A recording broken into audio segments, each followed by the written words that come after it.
जय श्री राम। वाल्मीकि द्वारा लिखित रामायण के बालकांड का 9वां सर्ग।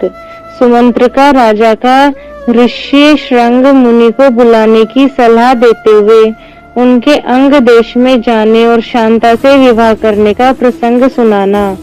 पुत्र के लिए अश्वमेध यज्ञ करने की बात सुनकर सुमंत्र ने राजा से एकांत में कहा, हे महाराज, एक पुराना इतिहास सुनिए। मैंने पुराणों में भी इसका वर्णन सुना है। ऋत्विजों ने पुत्र प्राप्ति के लिए अश्वमेध रूप यज्ञ का उपाय किया था और उपदेश किया है, परंतु मैंने इतिहास के रूप में कुछ विशेष बातें सुनी हैं। राजन, पूर्व काल में भगवान सनत कुमार ने ऋषियों के निकट एक कथा सुनाई। वह आपकी पुत्र प्राप्ति से संबंध रखने वाली है। उन्होंने कहा था, मुनिवरों, महर्षि काश्यप के विभांडक नाम से प्रसिद्ध एक पुत्र है।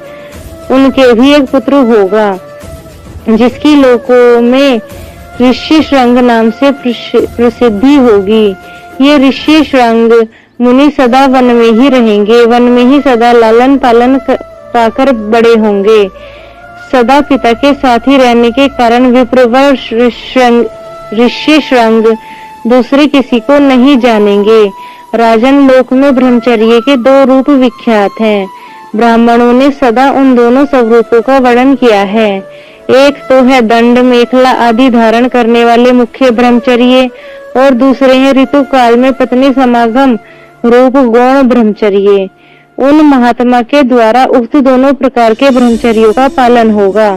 इस प्रकार रहते हुए मुनि का समय अग्नि तथा यशस्वी पिता की सेवा में बीत जाएगा। उसी समय अंग देश में रोमपाद नाम के एक बड़े प्रतापी और बलवान राजा होंगे। उनके द्वारा धर्म का उल्लंघन हो जाने पर उस देश में घोर अनावृष्टि हो जाएगी, जो सब लोगों को अत्यंत भयभीत कर देगी। वर्षा बंद हो जाने से राजा रोमपादकों को भी बड़ा दुख होगा। वे शस्त्र ज्ञान में बढ़े चढ़े ब्राह्मणों को बुलाकर कहेंगे, विप्रवरों, आप लोग वेद शास्त्र के अनुसार कर्म करने वाले तथा लोग के आचार विचार को जानने वाले हैं। अतः कृपा करके मुझे ऐसा कोई नियम बताइए जिससे मेरे पाप का प्रायश्चित हो जाए।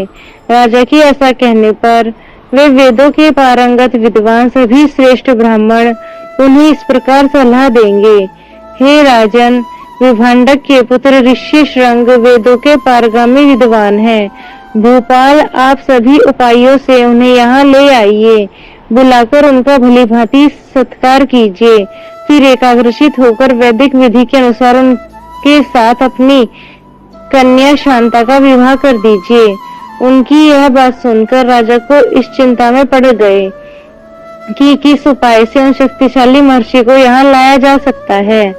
फिर भी मनस्वी नरेश मंत्रियों के साथ निश्चय कर अपने पुरोहित और मंत्रियों को सत्कार पूर्वक वहां भेजेंगे। राजा की यह बात सुनकर वे मंत्री और पुरोहित मुंह लटकाकर दुखी हो जाएंगे और यूं कहेंगे कि हम महर्षि से डरते हैं, इसलिए वहां नहीं जाएंगे। यूं कहकर राजा से बड़ी अनुनय विनय करेंगे। इस प्रकार इसके बाद सोच विचार कर वे राजा को योग्य उपाय बताएंगे और कहेंगे कि हम उन ब्राह्मण कुमारों को किसी उपाय से यहाँ ले आए। ऐसा करने से कोई दोष घटित नहीं होगा। इस प्रकार वैश्याओं की सहायता से अंगराज मुनि कुमार ऋषि श्रृंग को अपने यहाँ बुलाए।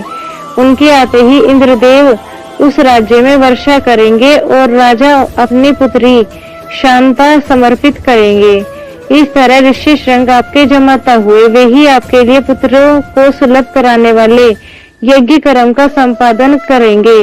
यह सनत कुमार जी की कही हुई बात मैंने आपसे बता दी है। यह सुनकर राजा दशरथ को बड़ी प्रसन्नता हुई।